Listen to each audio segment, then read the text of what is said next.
Welcome to Harlow on Healthcare. I'm David Harlow, and I invite you to join me by my virtual hearth as I sit down with healthcare leaders to discuss building the future of healthcare. Today, my guest is Sheila Talton, President and CEO of Gray Matter Analytics.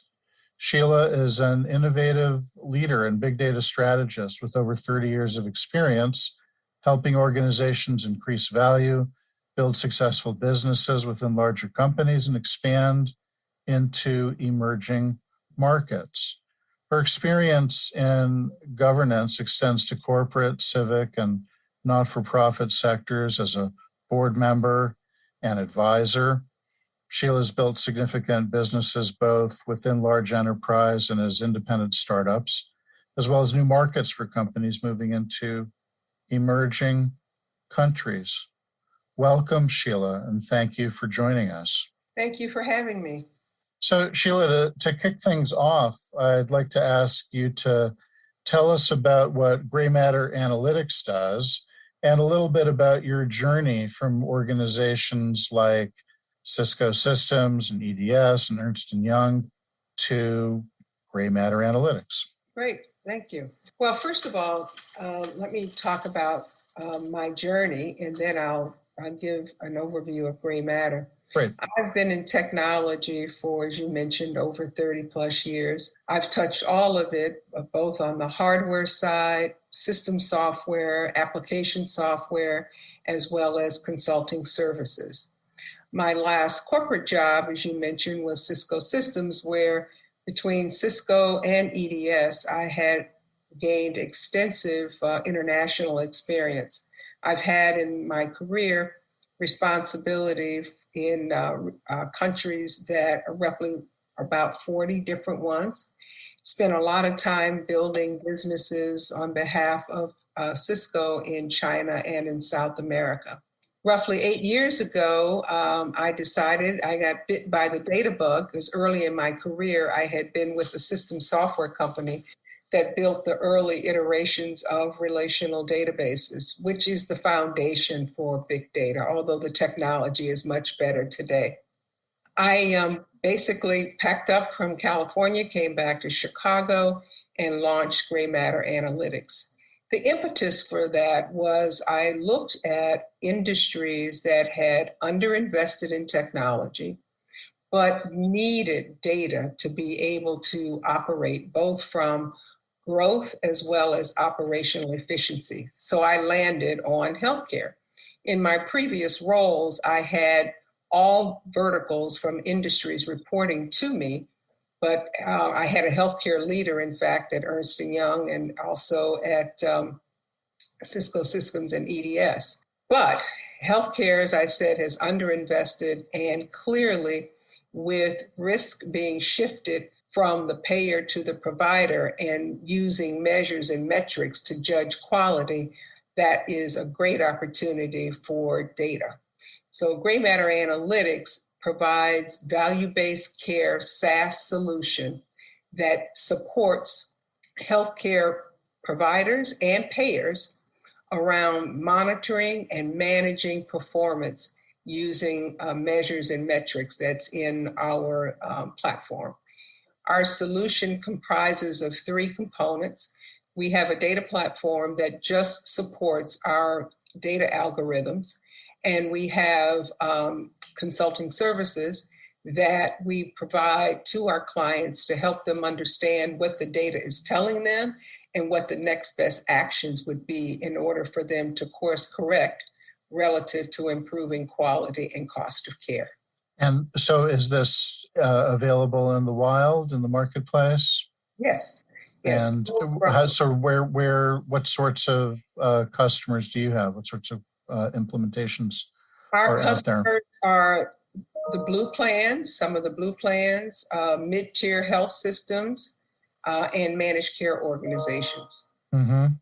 We have certainly been talking about data in healthcare for a while, and we're slowly getting better at accessing the data, analyzing the data, using the data. And some of the data are healthcare specific, and some really come from the broader world. And over this past year of COVID and going back further, but certainly in the past year or so, we've talked a lot about social determinants of health and the risk factors that are embodied in some of these social determinants really create, I guess I would say, wide rivers to cross when it comes to disparate impact of COVID or other conditions in different communities around, whether it's around the country or around the world.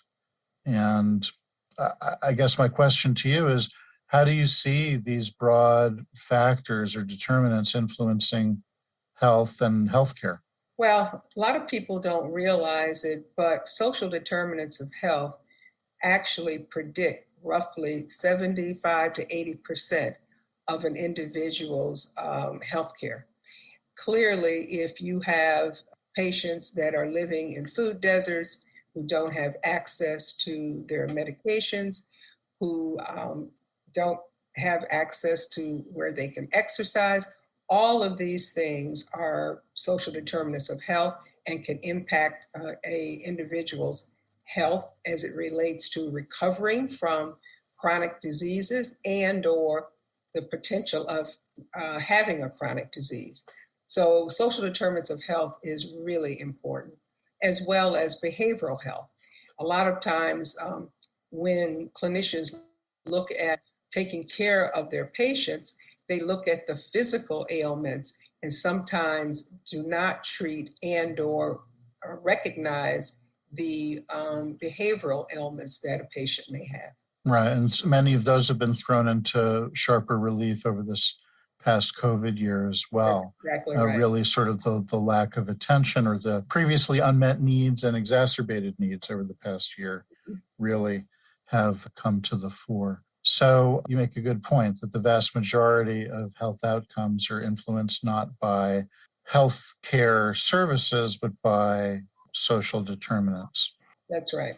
To follow up on the conversation about social determinants of care, I guess the next question is, given the analytics engine that you've built, where do you bring in the data from? What is the data that you're interested in using that can help your customers and their patients yield better outcomes? So most of the social determinants of health information is actually in the physician notes. And we have designed our solution with natural language processing to where we can actually read the notes. And that is where you have most of the data around social determinants of health. And how do we access that in a replicable, computable way? Are we talking about natural language processing? Are we talking about menus and checkboxes that physicians are filling out? Well, the physicians will have notes in their EMR, and we grab that data from those notes from the EMR and then incorporate that in our overall algorithms that we build for our customers. Do you see that data as being the bulk of the data that you're interested in? Obviously, there's a ton of clinical data that you're processing as well. No, it's not the bulk. We're interested in the claims data, sure, the EMR data, and if our clients are active in an HIE, we're interested in that data as well, and of course, the social determinants of health. So, I mean, we talk about whole person care, so that sort of brings the social determinants under the same roof as the quote unquote traditional healthcare service model. Do you see the healthcare service delivery system reaching out beyond those traditional walls into the broader sphere? How does the healthcare system addressing food deserts, other social issues?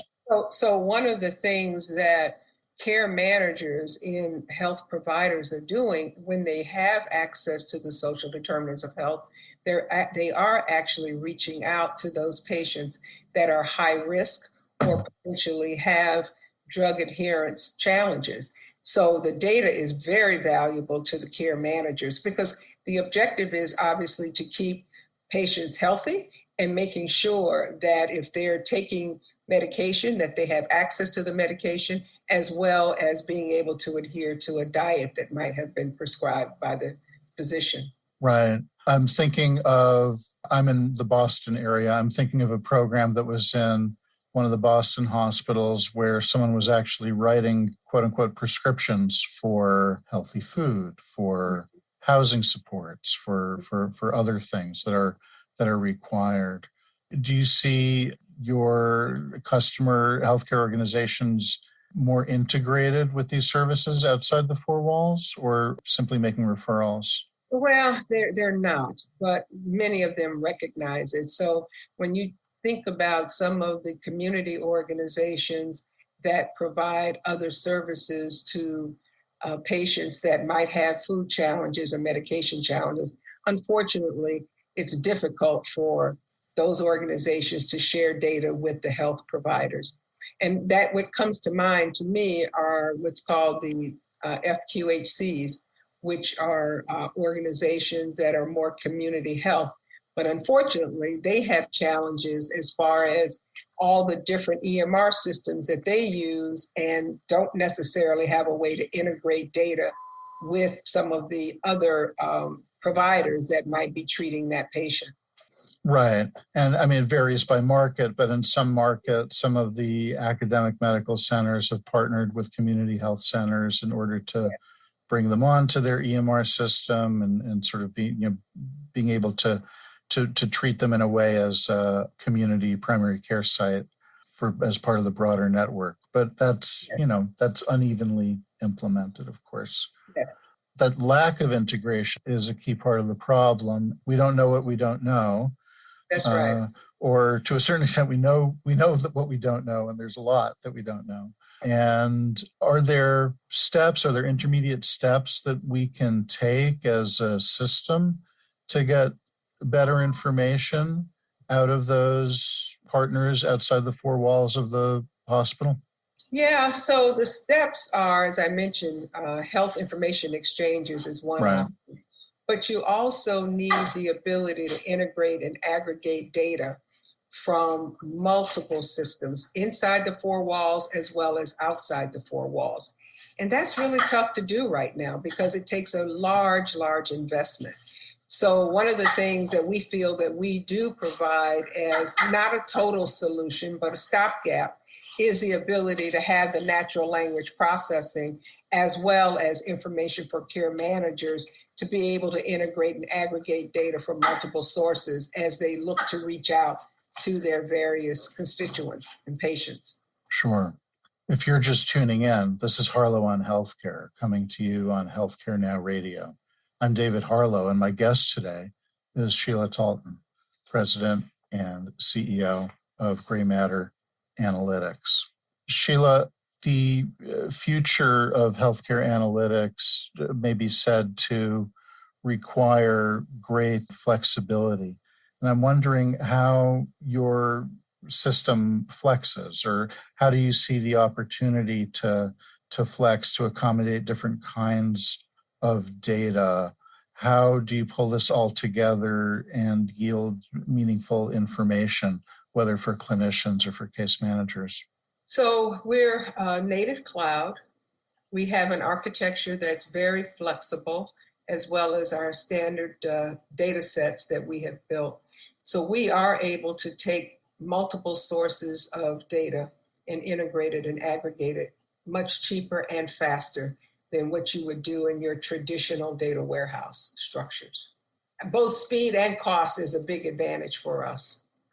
And the goal here is, of course, to inform the next step on the path, right? So how do we translate the ingesting of data into data-informed recommendations for that next step for any particular patient? Yeah, so our focus is not to tell the clinician how they should be treating their patient. Our goal is to serve up the data so that they can make the decisions. We are experts at around data management and algorithms and the software side. Our customers are experts on the clinical side, and we don't try to practice medicine for them. But one of the challenges that they have is just having access to the data. And you mentioned claims data as an important piece of all of this. And given the evolution in payment methodologies and payment systems in recent years, we have this sort of convergence of payers and providers. Yes. And I'm wondering, you mentioned earlier in our conversation that you're working both with payers and providers. Do you see any of those engagements as being at that sort of on that convergence path? Are the providers interested in managing care because they're accepting more risk these days? All of the above. Yeah. Mm-hmm. Payers are recognizing that it's not a win-lose proposition relative to value-based care. It is a win-win. So therefore, they don't want to see their providers not getting paid for the work and the services that they have actually delivered to patients. So payers need clinical data and the providers need claims data. One of the things that's really important that's in the claims data is where all has that patient, what different physicians have they seen? Oftentimes they're seeing multiple physicians, and unless you have the claims data, which the payers have, the providers oftentimes don't know that. So I'm seeing more and more where providers and payers are wanting to come together to really deliver, whole care to the patient and make it a win-win proposition and not a win-lose. Do you see that whole care concept resonating differently for payers and for providers, or again, are we seeing more of a convergence? Well, you mentioned earlier, you see some payers getting into the clinical side, and you see obviously a lot of health providers developing ACOs. So I see both. Where it's going to end up, it's an evolution, not a revolution. I'm not really sure. But clearly, a lot of providers want to emulate a Kaiser-like model, and same thing with a lot of the payers. But it's all about the quality and the cost of care. So we're really looking for insights that can improve quality. In addition to the data that you collect and serve up, is it framed in a way that can help the clinician with those insights? Absolutely. And in fact, that's the nice thing about the flexibility. The clinicians can look at a segment of patients that might be causing their measures and metrics and costs to be rising. They can look at a group of clinicians, various facilities, various types of chronic diseases. So it's all about serving up the data so that they can have the data readily available quickly so that they can manage the quality and manage it not quarterly, but weekly, because oftentimes a lot of the health providers are looking at their quality metrics on Excel spreadsheets, and that's quarter by quarter, and that's not quick enough for you to be able to course correct, both from a quality as well as a cost perspective. So that's an interesting observation, and it leads me to another question, which is, do you see the set of tools that you provide as tools for managing an individual patient or managing a panel of patients, or does it not matter? It doesn't matter. Okay. Because we have the data by individual, as well as we can group the data by different types of clinical states, different groups of clinicians, different facilities, locations. We can look and slice and dice the data and look at it in multiple ways. And the objective is not to tell the physician how to treat the patient. It is more of serving up the information of how well they are performing against the quality measures that either they have in a payer contract or quality measures that they may have set up for themselves of how well they want to manage quality and cost. I've even seen in some practices where there's some internal metrics and data is blinded and each physician is sort of competing against the alpha physician, so to speak, That's and just trying to push themselves up a little bit on the food chain there. And by the way, that's exactly what CMS is doing. Right. When you look, when CMS puts out measures and metrics based on certain clinical procedures, they're making the physicians compete against one another across the country. Yeah. So on the measures front, I have sort of a schizophrenic relationship with all of these measures, partly because if everybody achieves the measures, right? If you achieve high compliance rates with a certain measure, then the measure becomes sort of irrelevant. It's not a good differentiator. If you have a target to reach across 10 measures, then you sort of focus on those and other things fall off the table potentially. Have you seen an issue with that, with sort of measures becoming stale? I know sometimes they get refreshed with different measures, but sometimes there's a lag there. Well, that's one of the other benefits of using our solution. It's not just a lag. It's also because this whole concept of measures and metrics and value-based care is still fairly new. The payers and CMS change these measures and metrics at least annually, if not more frequent than that. And again, it's very difficult for a health provider to keep up with, they may have 40, 50 different payers along with Medicare and Medicaid. And if those measures and metrics are changing frequently, which they do, it's very difficult for them to keep up with how they're changing and, more importantly, how that's going to impact their reimbursements. So this is a helpful tool then, I hear you saying, for managing care, managing expectations on revenue, reimbursements, et cetera. And it's also a helpful tool to understand how well you're performing as you're negotiating measures and metrics with the commercial payers. Right, absolutely. So Sheila, to start to wrap things up here, I would ask, if you were to wake up tomorrow and find yourself 5 years in the future, what's one thing in healthcare that you would hope or maybe expect to find has changed drastically? I would hope that there would be more and more data sharing among payers and providers to actually focus 360 on the patient and the quality of care for the patient. And without that data sharing, it's going to be really hard because, again, the payer knows every physician that the patient's seen because they have to pay that physician. But at the same time, they oftentimes, the claims data is very lagging. So by the time they understand all the various clinicians that a patient is seeing, that patient's health may be continually degrading. I really would like to see more of the payer and provider working in concert to deliver the best possible care for patients. Well, it certainly seems that, as they say, we have the technology and we should be able to do that. And that's a good hope for the future. Thank you for speaking with me, Sheila. Thank you for having me. It's been a pleasure. You've been listening to Harlow on Healthcare. Join us at healthcarenowradio.com. Let's continue the conversation on building the future of healthcare together at #HarlowOnHC.